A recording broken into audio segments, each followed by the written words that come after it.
Луѓе од различни генерации се обединија под едно мото: нема воздух, нема мир.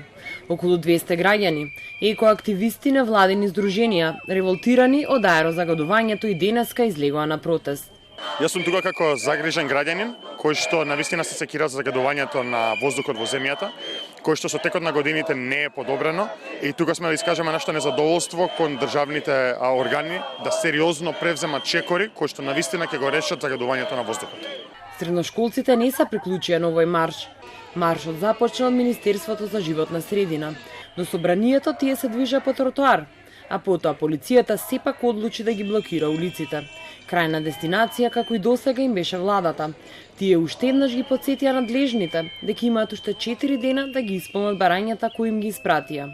Ние ги плаќаме за да ги решат проблемите, бидејќи тоа има обврска. Нема поента ние да излагуваме, тие да не реагираат.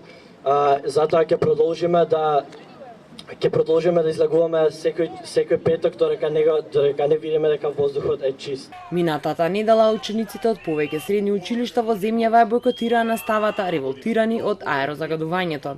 За еден месец ова е трет протестен марш против загадувањето на воздухот.